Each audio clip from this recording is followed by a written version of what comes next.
All right, welcome to the first episode of For the Fowlers podcast. I'm Brandon. And I'm Caton. Caton, here we are, man. Episode 1. Well, we finally did it. I know we've been talking about this for a while, and it's crazy it's finally here, and I feel like we've been talking about this for a few years now, but we're on the cusp of another season, and what better time than now? I feel like if we weren't going to do it now, it was never going to happen, so I'm glad we pulled the trigger. Absolutely. Well, yeah, obviously, we talked about starting this podcast a couple of years ago, and, it's funny, we're always talking to hunting year round, and sometimes I tell folks, I'm like, man, why don't we just record that phone call and, post that, and there you go, a little natural podcast. But I figured we'd actually do an actual podcast now, so. Yeah, no, I'm excited.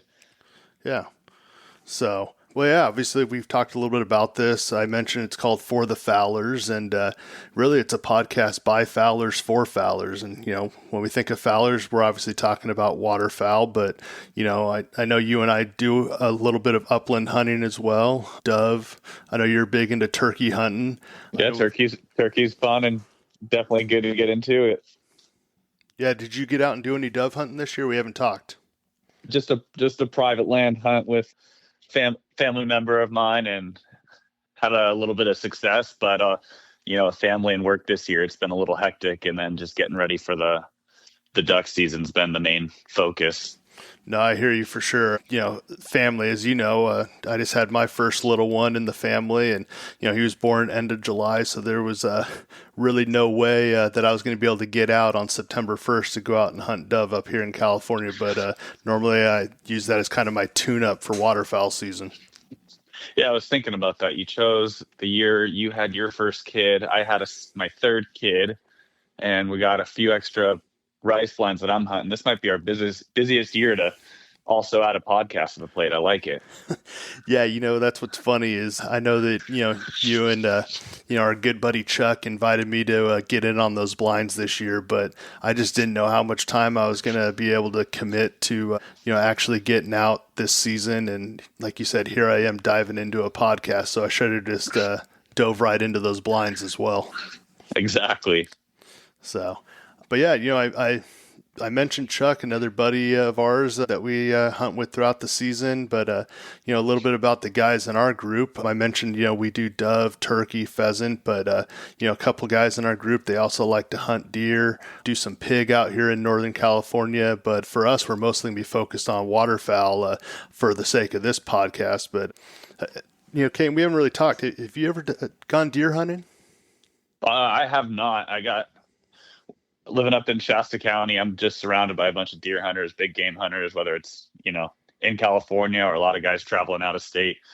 I get a lot of offers and I'm ready to pull the trigger. But to be honest, with 3 kids right now, I just need to focus on work, family, and duck hunting. And as they get older, we'll probably venture out into some bigger game.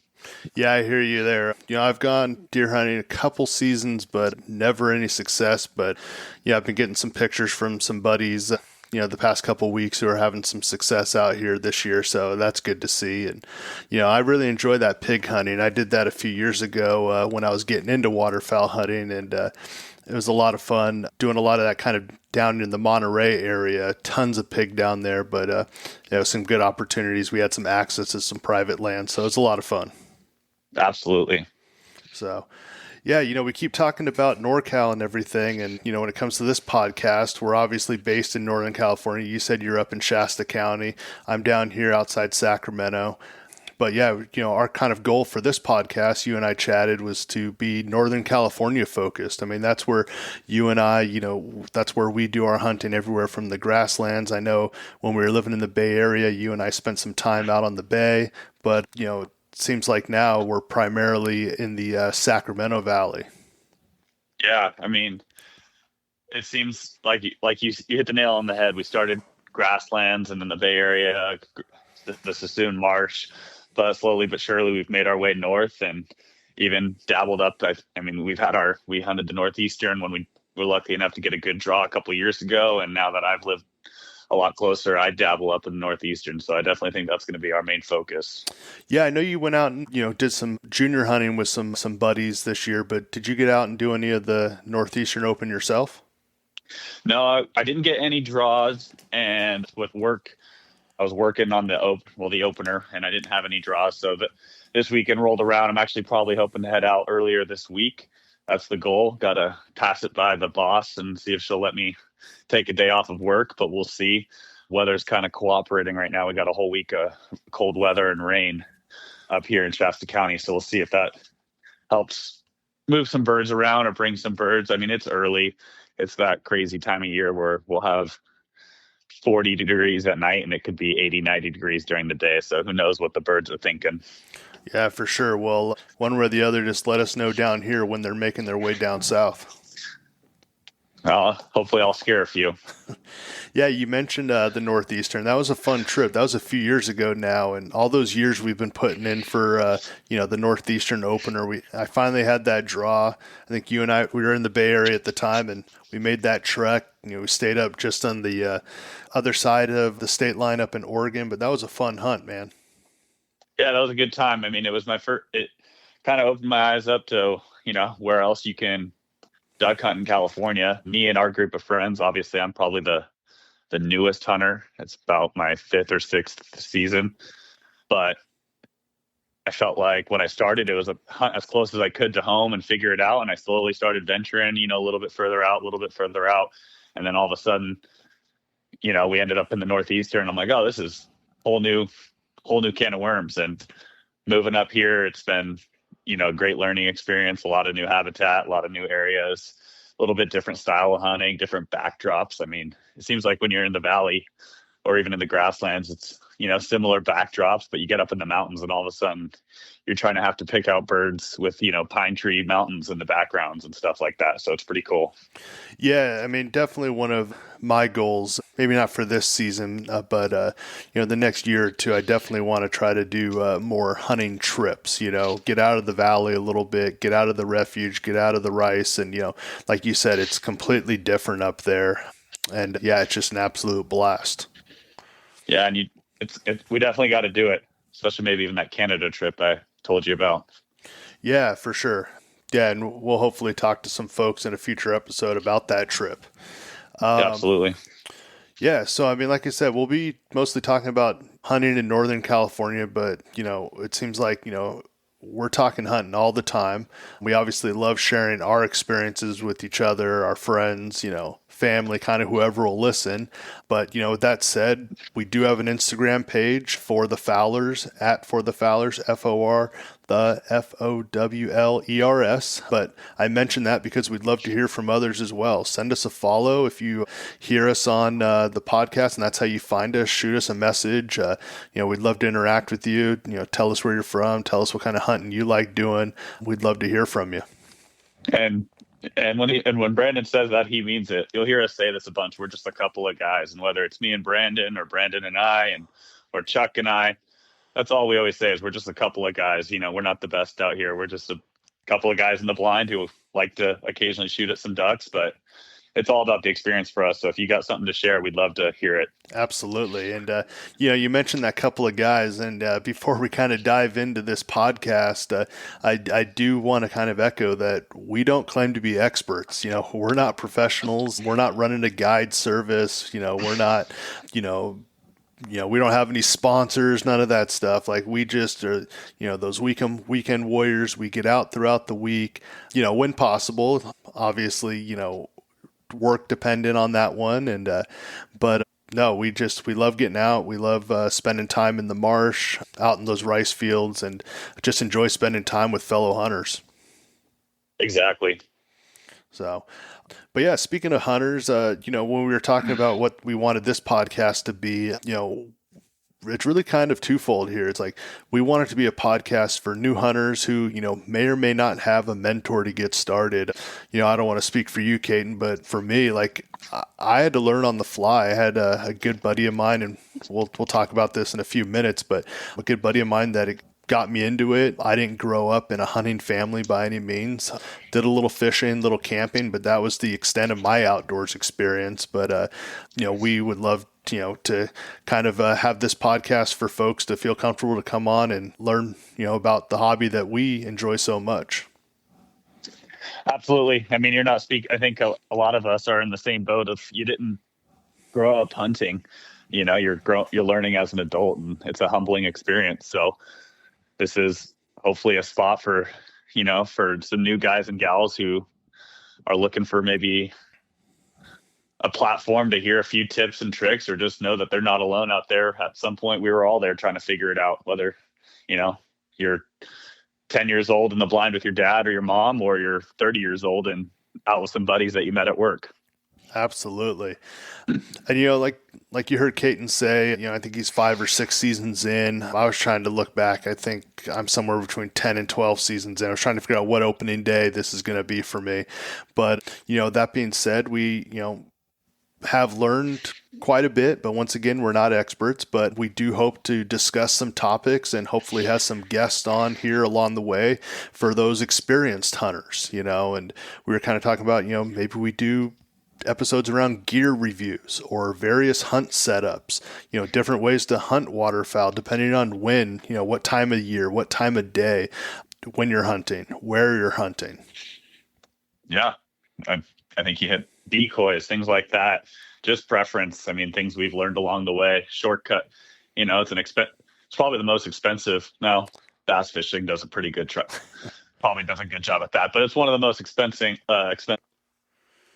All right, we're back. Sorry about that little technical difficulty. I think, Caton, when I lost you, you were talking about, kind of hunt setups, but different ways to hunt waterfowl, some stuff about decoys and money to spend and all that.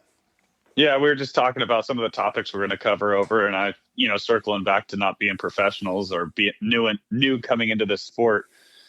There's a lot of gear out there, and with waterfowl hunting, you could probably spend a small fortune. And, we just hopefully give you some pointers of things that are definitely worth the investment, and some things you can go down to Wally World and get, or they're going to work just as good as, the most expensive item there is out there to buy. Yeah, for sure. And I think we were kind of talking about future episodes. I think one of the ones we're going to do in the very near future is kind of what you need to get started. And obviously, we're not telling you to go out and spend $1,000 on waders or $2,500 on a shotgun. So there's obviously some cost-friendly, great items out there to figure out, hey, if this sport's for you before you go out and, like you said, absolutely break the bank, because it does not, even when you think you have everything, you end up spending more. Oh, yeah. Especially as that season comes up, we end up getting things that just to replace things that are absolutely still perfect and in the best shape, but hey, we got to have the latest and greatest. Exactly. So, yeah, so I mean, like I said, we'll talk to new hunters. We'll talk a little bit about experienced hunters. Really, this podcast is going to be for all waterfowlers. We'll obviously focus on Northern California, but our hope is that maybe someone in another region or part of the country or different flyway find some value or some interest in what we have to talk about here in NorCal. We obviously plan to connect with hunters from other flyways. I got some buddies that hunt in the Mississippi flyway. Obviously, for my company, I work with folks all throughout the country, and I know some of them are hunters as well, so it'd be kind of cool to hear from them, and we'll hopefully have some good guests on along the way, and yeah, I'm looking forward to it. I think it's going to be a good time. Yeah, so, well, what do you say we talk a little bit about ourselves here, let the folks get to know us a little bit, but a little bit about who we are is, and Caton touched on it, we're just a couple of guys, we're a group of hunting buddies from Northern California. We obviously love hunting waterfowl. We love everything that comes with it. I don't want to speak for you, but it's funny, if the alarm clock goes off for work, I tend to hit snooze a couple times, but I feel like when the alarm clock's set for 2, 3, 4 in the morning, when it comes to duck hunting, I'm up well before that alarm goes off. Especially this time of year. I mean, now that it's getting dark or staying dark longer in the mornings, I've got a good enough gig where I'm not always getting up super early, but the other day I had to be at work by 5 a.m. and I woke up, dragged my feet down the hallway and got out of the house. But I was, riding in, I was like, well, if I want to go duck hunting this weekend, I got to get up at 2 hours earlier than this. I'm like, I could do that. Oh yeah, That doesn't seem too bad. for sure. And I mean, I know, you have your blinds and your rice blinds, but, this year I plan on hitting those refuges hard. And, whether it's those late nights doing a lottery run, at that, what we like to call the camo convention at the check station, or, those early mornings just trying to get on wherever we can. I look forward to it. Yeah. Um, So a little bit back about yourself. What did you want to cover on that? Do you want to go a little bit about what we're doing or what got us into it? Yeah, for sure.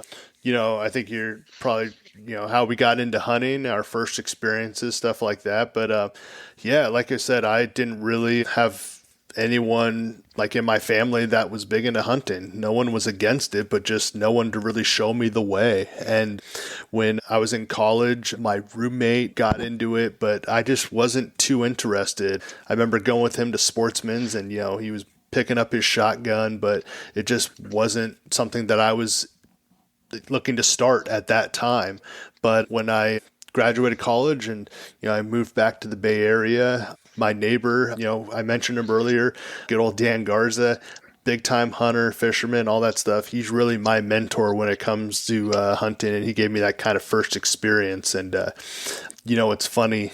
I look at where I was then and where I am now. I was mentioning here, like, hey, why don't we talk about our first pieces of gear?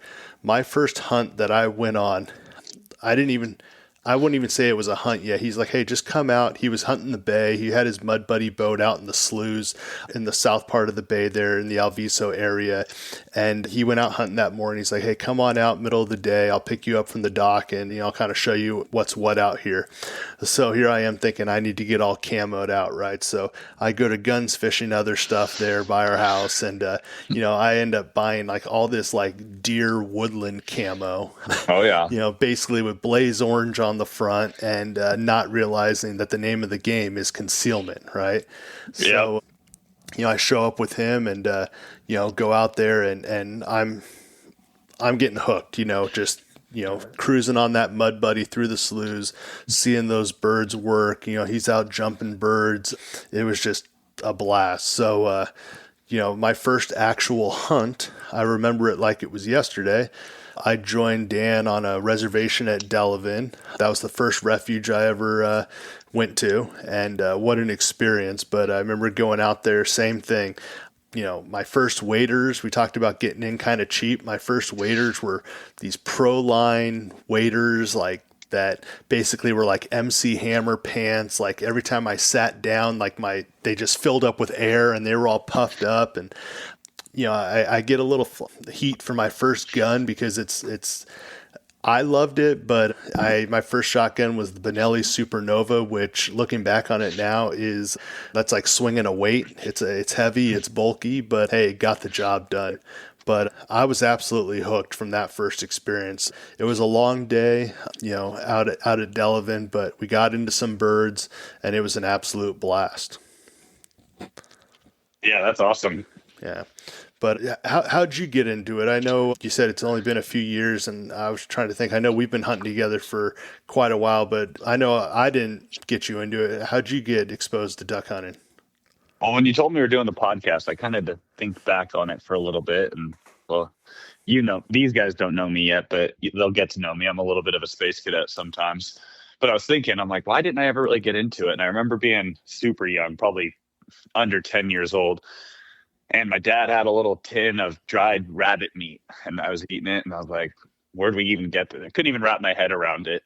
And he told me, oh, Grandpa got it. And I was like, oh. And he told me what hunting was, and I asked why he didn't go hunting. And he kind of told me a long, boring story about he went out hunting with his dad when he was a kid, and he didn't enjoy it, and that's kind of how it was. And I never thought much of it. Well, about the time we started working together, I was meeting more and more friends through work, and I realized, shoot, all these guys do is go hunt. And I'm like, I'd love to go do that, but as a lot of us know, it's not exactly something, or it's a little intimidating just to be able to go do. It's also a little bit of an investment. You got to go pick up a gun. There's waders, specifically duck hunting, and that's what our friends were doing at the time. I was lucky enough to, let's see here, let me think. I think I bugged a few guys, and one of our mutual coworkers out of the North Bay had a blind with a couple of his coworkers. And one day he's like, "Hey, you want to come out and hunt?" Sure, whatever that meant. He gave me, I think he brought up a shotgun. Couldn't even tell you what it was, what gauge or anything it was, because we never pulled the trigger. But, I think that's when I knew I was in trouble, because I was hooked. We went out there up to a rice blind somewhere near a little dry creek, and we sat out there. It was hot. It was early season. I was sweating. I was hungry.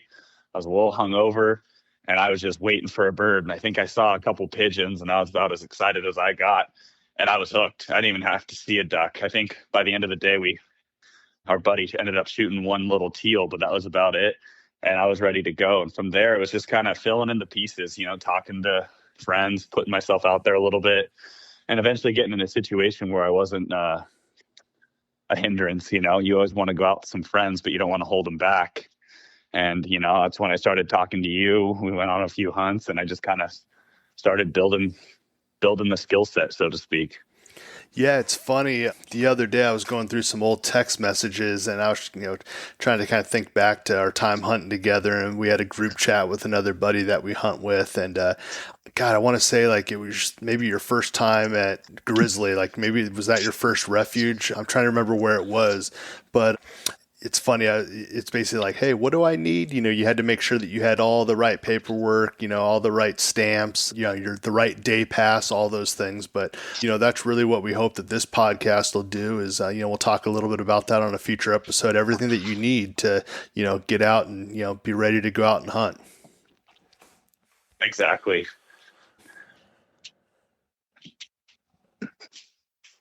Yeah. So, it's funny. You talked a little bit about when we started hunting together. I was trying to figure out some of our first hunts. I know I mentioned Grizzly Island when we were out kind of free roaming there, asking people, asking people for their X's on Onyx, and, it was just to make sure that, we were kind of going in the right spot, because that place is an absolute, you can get lost out there easy. Well, I'd say that's kind of the evolution. And I kind of lost my train of thought there. I was like looking back at my notes, but you go from getting a few invites out, going to a rice blind, not seeing any birds. I think it was my cousin invited me out to a refuge hunt. It was actually Kesterson. That was my first refuge. And it was, I just remember a huge storm. I don't know if it was flooding. I've been to that blind since then, and I know the water's only about knee deep, but I was borrowing your waders, which had about a quarter size hole in them. We're walking out, water's up to my chest. I'm, freezing my ass off. It was, again, still a great time. But you go from that to hunting a few times with Grizzly, and all of a sudden you get to this point. It's like, hey, I want to be able to hunt on my own. Not necessarily I don't like going with you or going with Chuck or whoever it is, but sometimes you guys are busy or you have other hunts, and it's like, I want to go on my own. And that's where I think that Grizzly stuff started coming in, because back where we used to live, it was only an hour from our house. Yeah. Yep. And I just remember and I do feel for all those, I'm going to call them grown adult new hunters. It's a humbling experience, especially if you go to Grizzly, not standing because you're sitting in the car line, sitting in that car line, whether it's the sweat line or you're lucky. Well, I don't know if you're lucky at Grizzly, but you're lucky enough to have a resi, and then figuring it out and doing that full on sprint. I mean, I think I started within my second hunt at Grizzly. I had a camoed out bicycle, a backpack, a little mini sled, and I was set. But, walking out into a marsh at 3 a.m., middle or 4 a.m., whatever the time is for that time of year, by yourself, it's intimidating. So that was definitely when I knew. I was like, all right, I like this. I can do this. And then I went out there. I was like, okay, this is for me. Because you're standing in the water, you don't know where you're going. You're trying to figure it out. You do the best you can scouting, but at the end of the day, you just need to put some waders in the water to really get a feel for it. Yeah, it's interesting, those public spots that are mostly free roam, Grizzly, I think Gray Lodge, but, you mentioned Grizzly, and being that it was so close to our house a few years ago, we did spend a lot of time up there. And I will say some of my best hunts were there, but also some of my worst hunts were there. And when I say worst, I mean, you spend more time, moving around or arguing with guys that want to set up on top of you. It's just really not a good experience. So like you said, it's humbling, especially for those new folks. But yeah, we learned how to do it. And, I remember the first time I, went out by myself, and what a feeling, because, the success that you have, that's all because of what you did, the way where you decided to sit, whether it's in the tuiles or whatever blind you chose, however you set the decoys, you're the one calling them in, you're the one pulling the trigger, you're the one getting those birds. It's all on you. And it's almost kind of like a graduation, if you will, when you go out by yourself. Oh yeah, that first solo limit is, I think, the ultimate graduation. You're like, I did it. All 7 of them, and they're legal. Absolutely. Absolutely. Well, hey, we were talking a little bit about, public land, and, we were just talking about the Suisun marsh and stuff like that. We keep saying, hey, this is all about Northern California waterfowl hunting. Why don't we talk a little bit about like these different regions, if you will, and I kind of have them listed out, and I'm sure some listener out there might be like, oh, you missed this one or whatever. But for our purposes, obviously we talked a little bit about it earlier, hunting the bay. You and I spent some time out there. I absolutely loved when I lived in the Bay Area, hunting Eden Landing, a fun spot to go free roam, but that was definitely a place that you needed to know where you were going, because you take one wrong step and you're cresting your waders or you're getting stuck in the muck. But, it's a fun shoot, and a bunch of spoonies and widgeon, occasional pintail, but tons of divers. I'll admit, I'm not too proud. I'm not going to be one of those guys that says I only shoot greenheads and whatnot. Well, you gotta know your crowd. If you're out you're out in the bay, you're going to be hunting a different. You're not going to find a whole lot of greenheads out there. So yeah. Well, How about this one? I've been out there a couple times, but I don't really have too much experience here. But how about the Delta? You know anything about hunting the Delta? I've my what is it? My cousin's husband.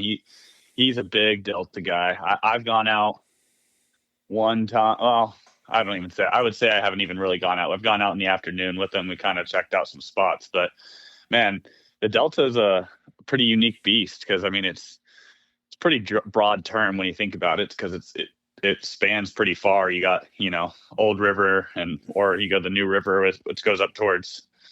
I might be butchering this a little bit, but up towards the Sacramento area. But I've heard, you hear some horror stories out there of some very competitive, very protective guys out there who are always, they got their spots, and they've had those spots passed down, whether it's from friend to friend, or, their father and their grandfather told them before. Because you hear stories, these guys will, block off levees and hide, which is good. They're hiding their blinds and stuff. They're leaving their decoys out there.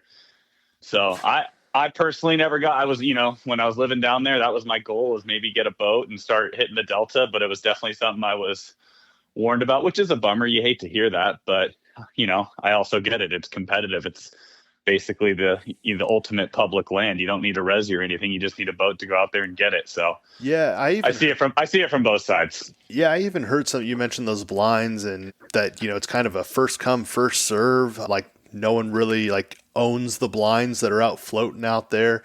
But yeah, we'll have to have your cousin's husband on one time to talk a little bit about the Delta. I'd love to hear about it. Yeah, definitely is interesting. And I know a lot of guys. I mean, I've seen some great straps come out of there. He has some great stories. Definitely got to time it right. But I love the Delta. I'm a summer Delta guy, though. I'm always out there skiing and wakeboarding, so a little bit different. If you need any pointers for that, I'm your guy. Oh, definitely, man. You're the only one that's been able to get me up on that wake skate in the Delta. Oh, there you go. But hey, kind of moving along here, we talked a little bit about the Suisun marsh there. We spent some time in our early hunting years out there. I'll be honest with you, I haven't hunted the Suisun area in a couple of years now.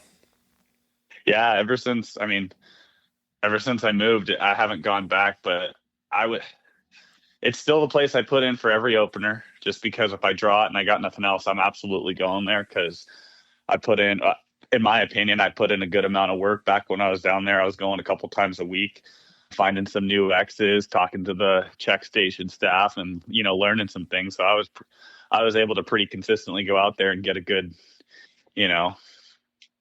set of birds, have some success. But I love it out there. specifically grizzly. I mean, we've hunted. Did you hunt Joyce with me? Joyce Island? No, I didn't, but we hunted those blinds on the northern end, and yeah, I put in for Joyce Island too, because that's the one that opens up in December, right? Yeah. So, I mean, it's all this for me. It's all the same because I've only hunted those three spots that we've talked about, and I love it. It's different. I know a lot of people don't like it, and that's probably why I like it because it's an opportunity to get to a spot that people don't always want to put the work in.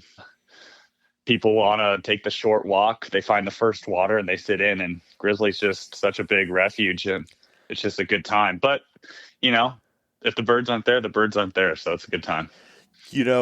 I'm not sure when we're going to actually, release this episode, but, it's the week before the opener for Balance of the State. And you mentioned putting in for Grizzly Island for opening day. And let me ask you something. As we sit here on Sunday evening, what are the chances of anyone already being in line for a resi for opening day at Grizzly? Oh, tonight, there might be someone tonight.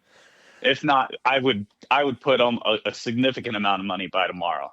There will be probably there's some guy with a white blazer who should be up there. Yeah, no, it's, for some of the listeners out there, Grizzly Island's one of those places where it doesn't matter if you're reservation number 1 or resi number 150, you get in line, and some folks are out there Sunday, Monday, Tuesday before the opener, just camped out on that road. Yep, exactly. This is totally off topic, and you're probably not even going to want to. I've just got to bring it up because it's in my head, and it's going to be funny because we're talking about Grizzly Island, and I know there's podcasts out there, and there's Facebook, NorCal refuge page, all that different stuff that talks about things, and people always get fired up when you start bringing up spots. And just a word to the listeners: when we're talking about refuges, it's a refuge, it's public land. We're never going to go out and give you an X, but I don't think there's a square inch of any refuge in the state of California that a hunter hasn't put his wader boot on yet. So we're not trying to ruin anyone's perfect spot. I think we all know about it, right? Absolutely. That's a great call out. It's funny. We were talking about some other podcasts that we listened to, and early on we'd be like, okay, we know which area they're from. Hey, what refuge do you think they're talking about? And then I'm pretty sure we were pretty close to a couple of them knowing which refuge they were talking about. But here's the deal. We never saw them out there. They never saw us, and it's big places, so it's all good.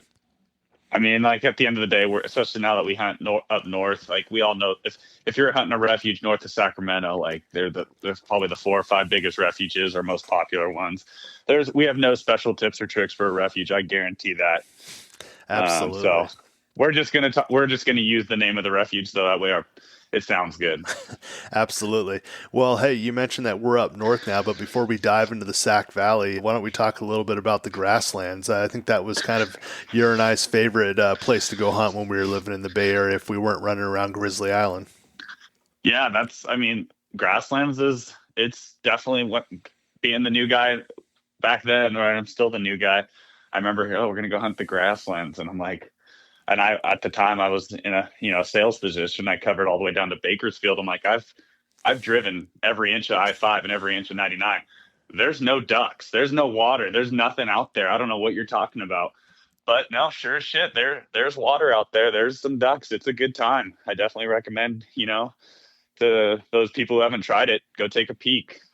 Yeah, it's a fun time. I mean, obviously they get all the same birds down there, but as you and I know, you can easily fill your strap full of teal pretty early on. But hey, that's fun shooting down there. Absolutely. Yeah. So, and then kind of the last region we'll talk about is the Sacramento Valley. And, when we mention that area, we're basically talking from, as far south as Yolo, all the way up north of the Buttes there.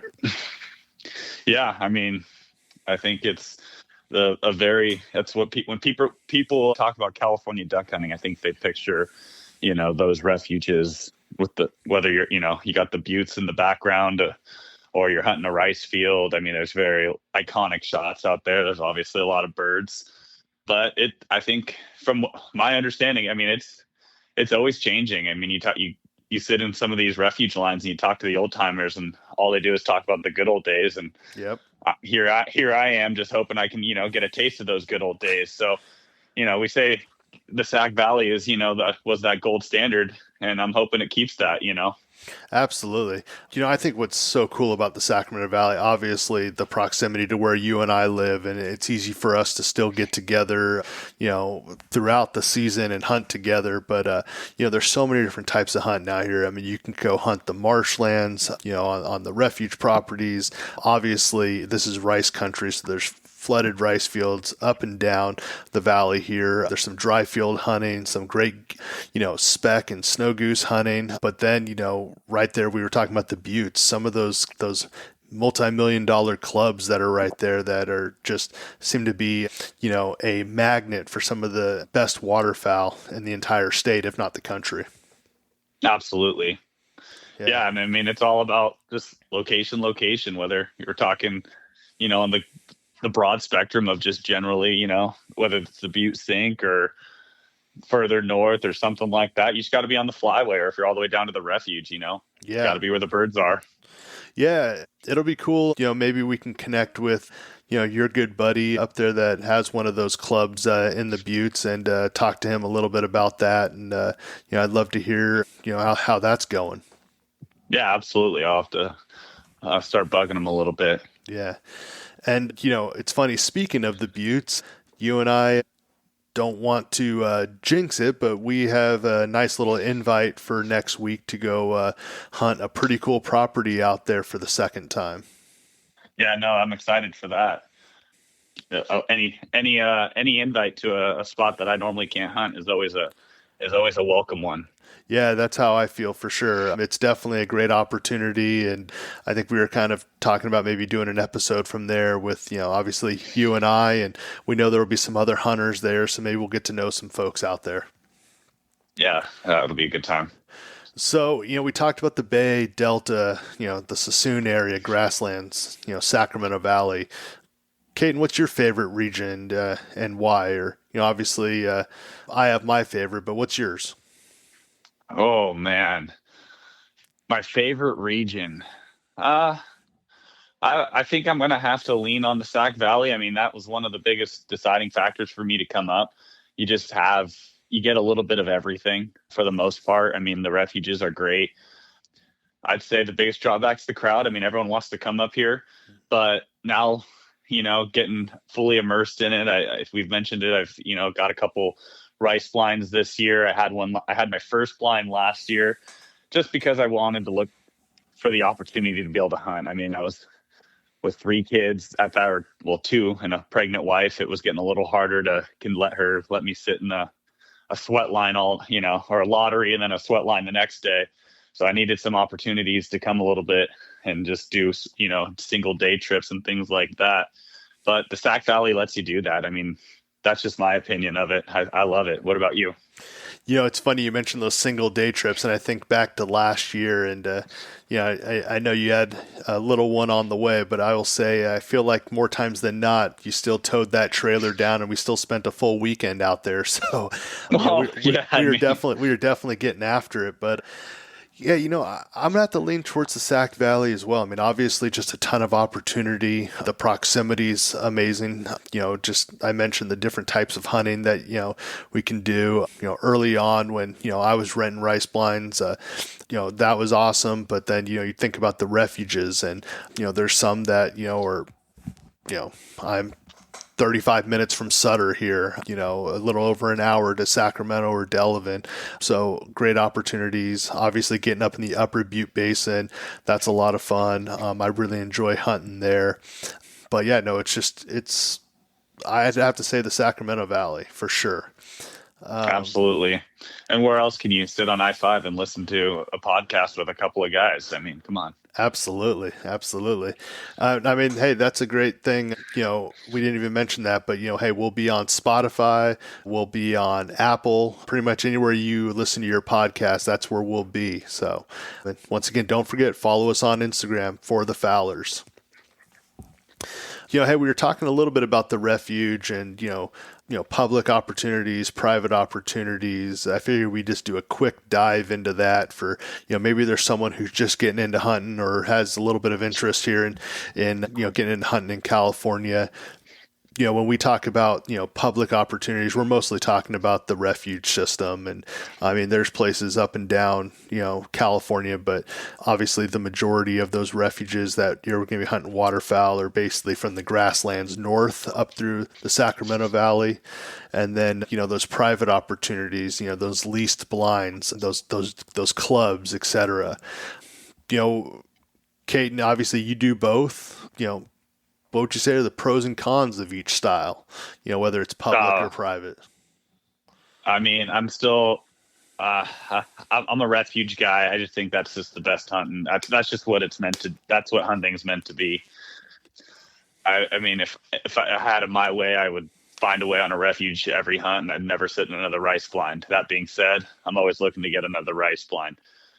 I think the pros of a refuge are, you never know where you're going to be. I mean, you could have, short of having the golden ticket at a refuge, like you don't know what you're going to do. Even if you're going free roam and you've got the perfect X, you could have some guy and his dad who haven't been on the refuge before, and they just stumble on your X, which is, I mean, that's the fun. So it's now you got to walk, a lot more further. Don't do a little bit further. Set up far away from those guys. Let them have a good hunt. But you're hunting somewhere new. You're hunting toolies that you've never seen before.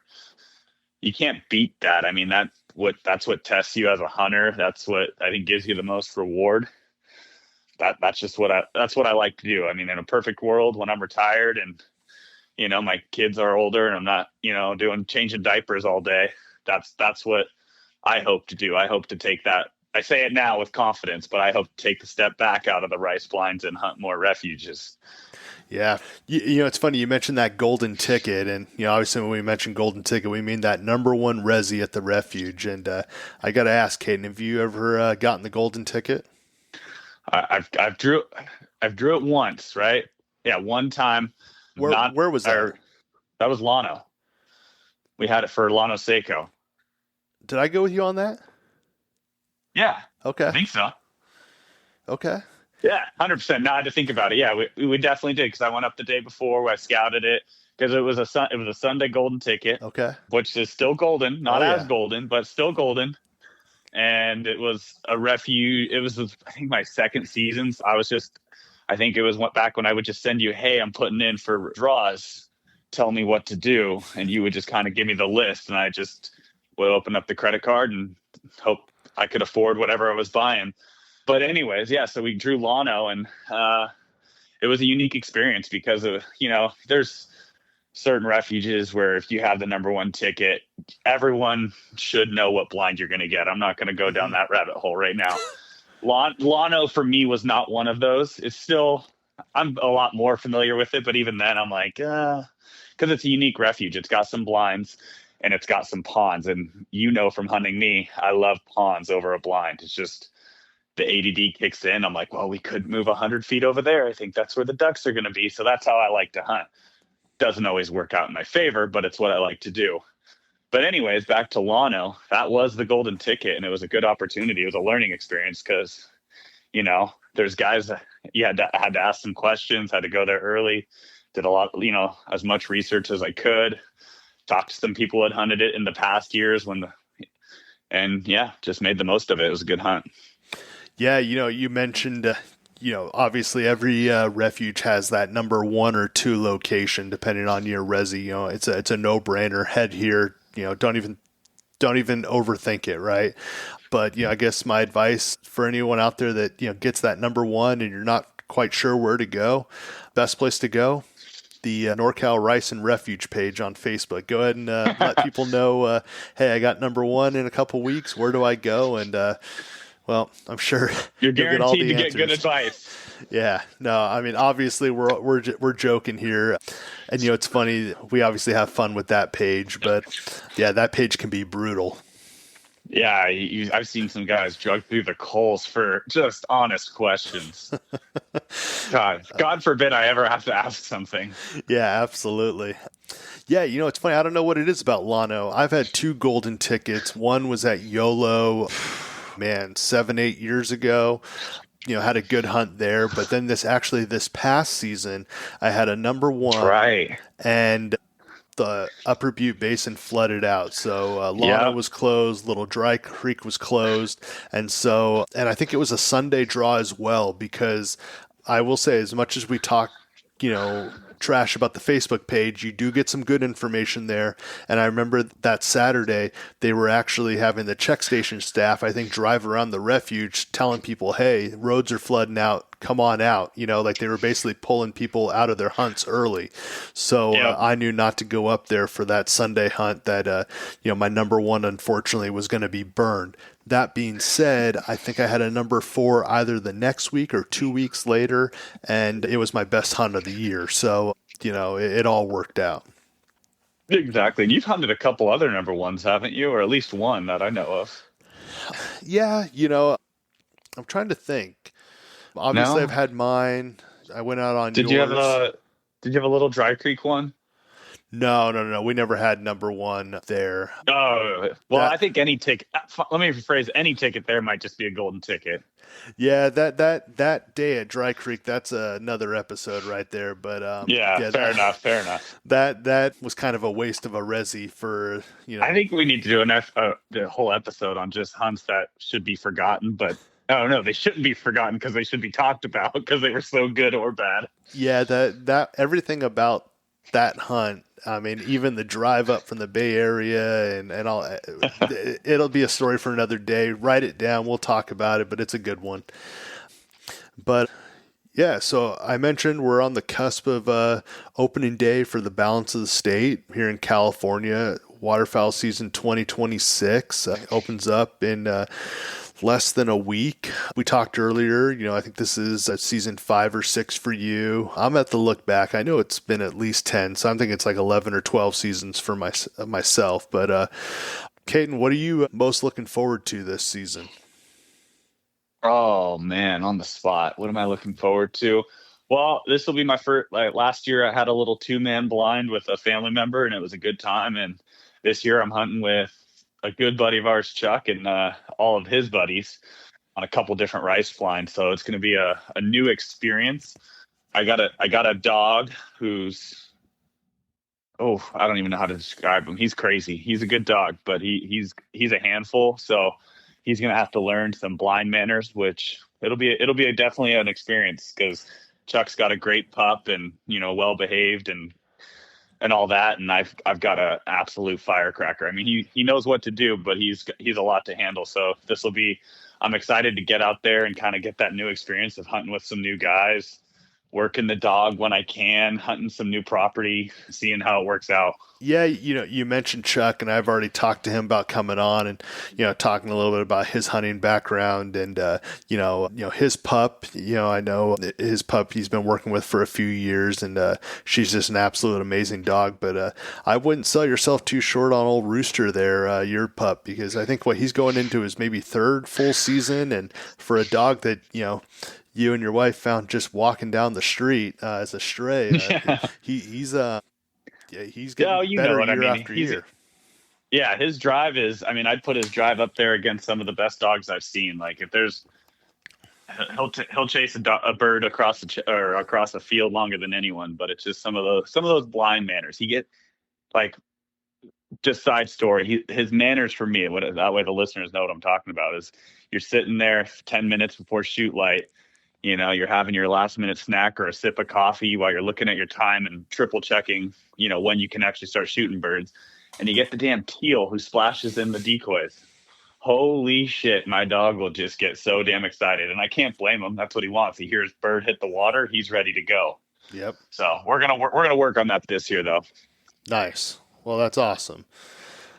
Yeah, I got to say, for this season, I'm just looking forward to all the different opportunities that I'm gonna have this year. Obviously, I talked a little bit about those kind of exclusive hunts that we've been invited to. I told you a little earlier about that hunt that we got to save the date for early January. So that'll be nice. I'm calling it like our birthday hunt because remind me, I know I'm January 3rd for my birthday. You're the 2nd or the 4th? I knew you're one day. 4th. Okay. So yeah, I think that hunt's the 2nd and 3rd or the 3rd and 4th. So that'll be a fun hunt. So that'll be a good one for us to go out on. And then, obviously just, we talked about starting this podcast here. I'm excited to connect with more hunters out there, at the check stations or, just driving around town when we're up there, whether it's, we're grabbing a bite to eat in Calusa or, we're sitting at the bar at Granzella's in Williams, just, kind of talking to some folks and, kind of just swapping stories.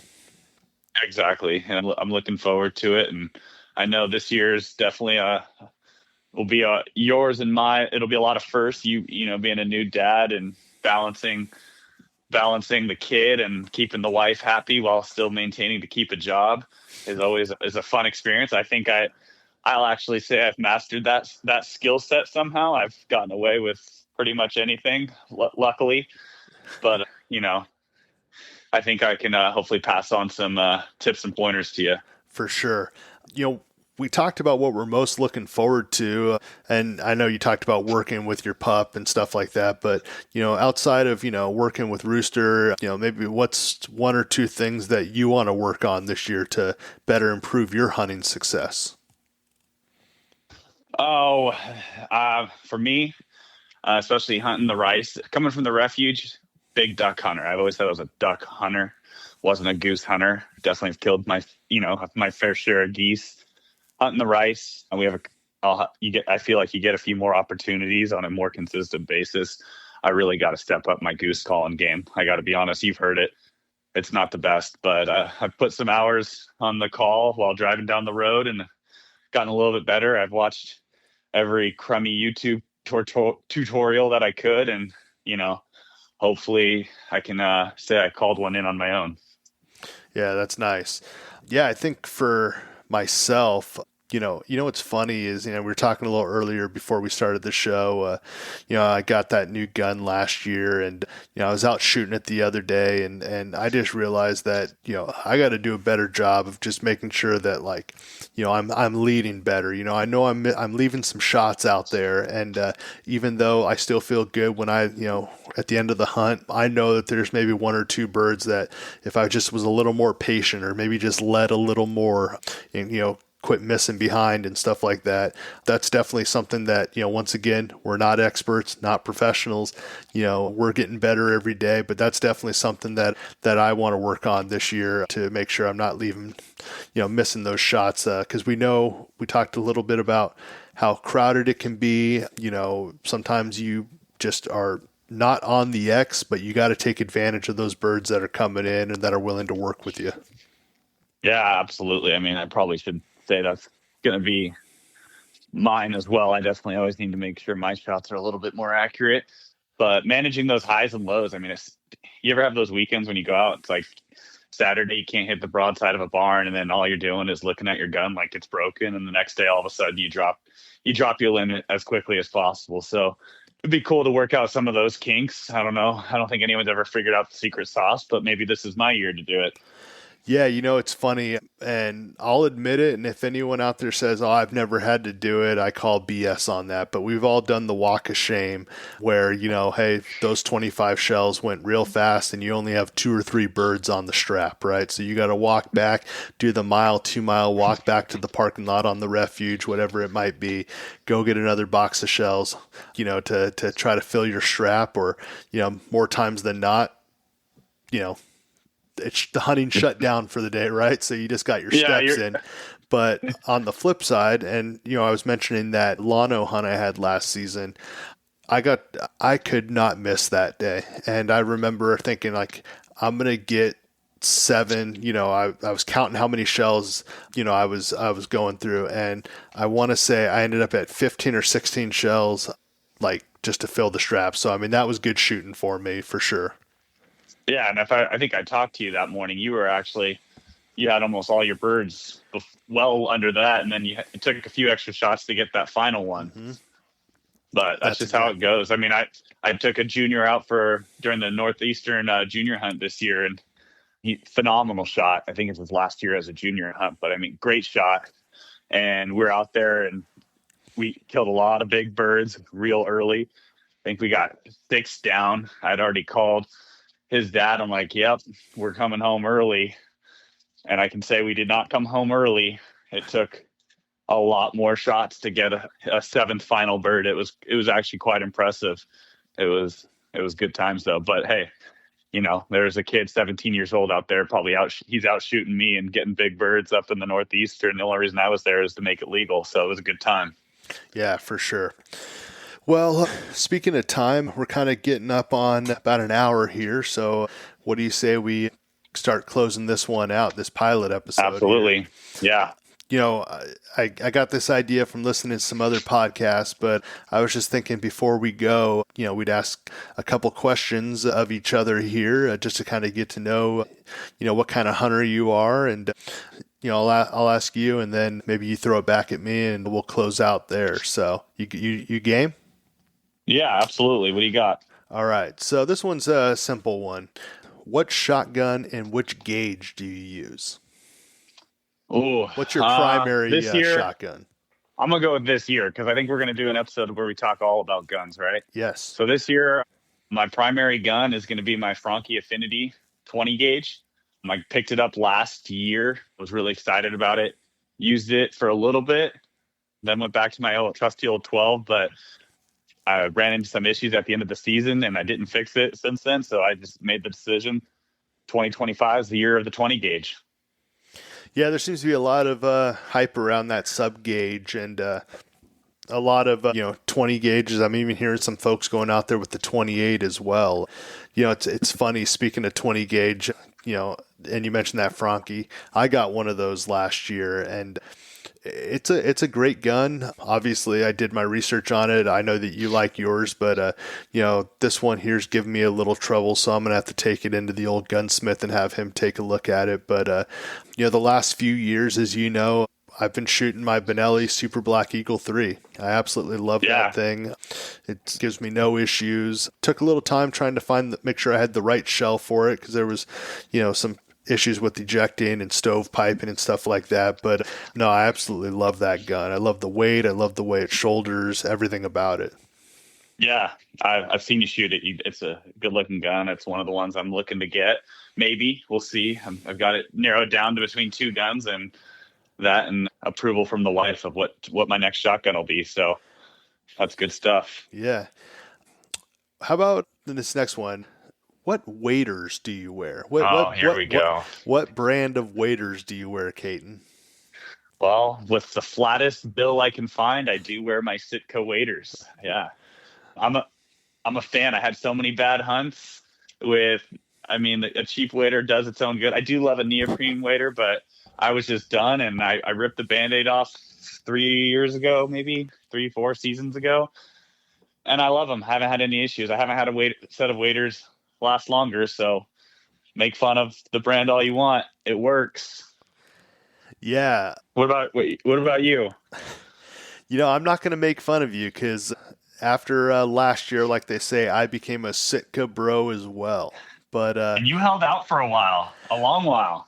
I did, but I'll be honest with you. Sitka makes an amazing wader, and I'm not going to knock any other brands, but as we all know, we're pretty hard on our waders, especially us public land folks. We're in and out of tules, we're climbing in and out of pit blinds, and just our waders take a beating. And I was just having issues, and I tried multiple brands where they would maybe last 2 years, 3 years. And by the time an issue pops up, the warranty's over, right? So finally last season, I made the plunge. I bought a pair of Sitka waders, and honestly, the best investment, probably even more than my Super Black Eagle. Those waders are absolutely amazing. Not one issue with them. And what's nice is I know that if something does come up, I do have an issue with them, we know about their warranty, right? So, and there's a bunch of new good waders out there up in that $1,000 range, and I'm sure that my buddies picked up the Kuyus. They're great. I think that's a topic for another day, but that's where you and I landed. We know there's a lot of love and a lot of hate for the brand, so we enjoy it. Yeah, and I just want to make sure we say, because we said we're going to be talking to new hunters, some folks just getting started. Trust me, you can go out and buy a pair of $100, $150 waders. You do not need to go out and spend $300, $400, I'm a big neoprene guy. Hey, I wore I, neoprene for a while, right? And people I still always, think it's better. yeah, people always are like, "How do you wear neoprene?" You hear these guys that are, walking out to wherever they're going to go hunt in their sweats and muck boots and just to put the waders on out there. But I never had an issue with them. So, No, I loved the neoprene. I just didn't find a set with a comfortable enough boot. That's what Sitka needs is like throw some more money at it. Give me a neoprene wader. That'll be cool.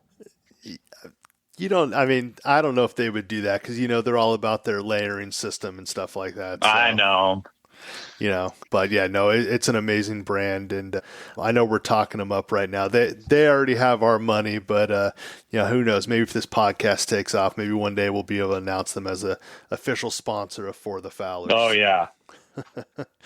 We'll get our own pattern. Yeah. Well, this next one's kind of an and or you don't have to answer both parts, but as we close out here, what would be a piece of advice for a new waterfowler, or maybe you have a recommendation for an experienced waterfowler? Oh, I'm not going to go give any pros some advice. I don't want to have to just be drugged through the coals.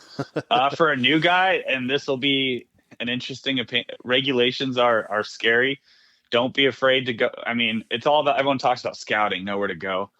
Go to the checks. If you're not going to hunt that day, or if it's new and maybe you can't make it out in the morning because your kid's got football or something, drive up to the refuge, talk to the check station and really get a feel for those regulations. Talk to the old green jeans, the wardens out there. Go out there and do that.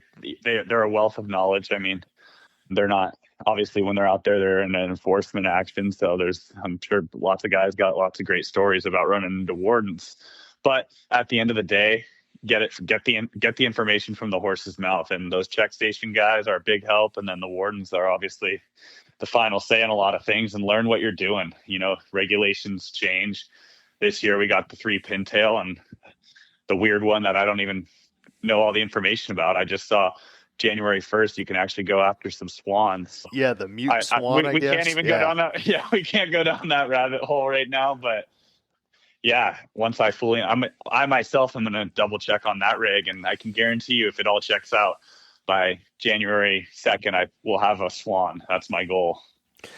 Well, I would say my advice to new waterfowlers, in addition to what you said, is, you talked a lot about regulations, but, is study up on that waterfowl ID too, right? Make sure that you know what you're shooting, because speaking of swans, you and I know someone who probably needed to know waterfowl ID a little bit better, but hey, if it happened this year or after January 1st, he's legal, right?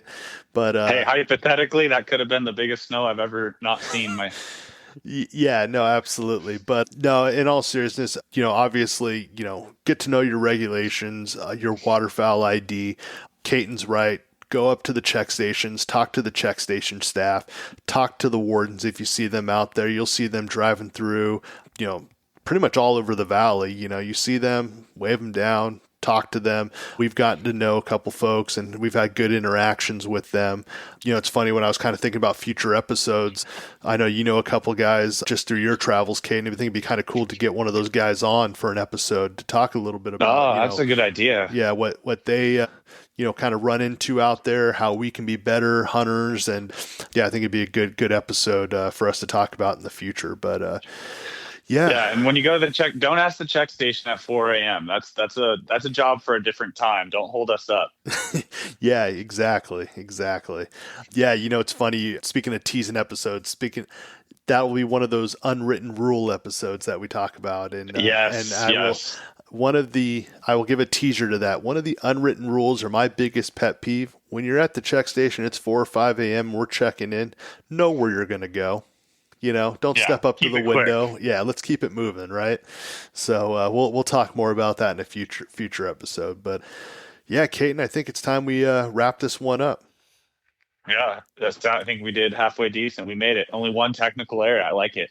Yeah, we'll see how this all turns out. But yeah, that's going to be a wrap on the first episode of For the Fowlers.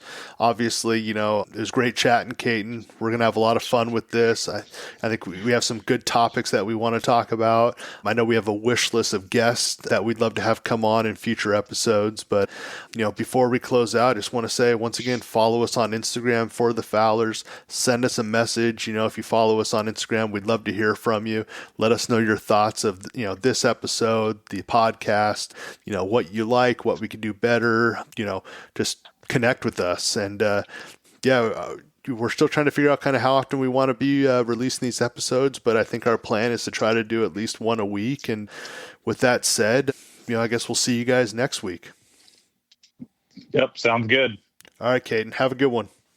You too. Bye.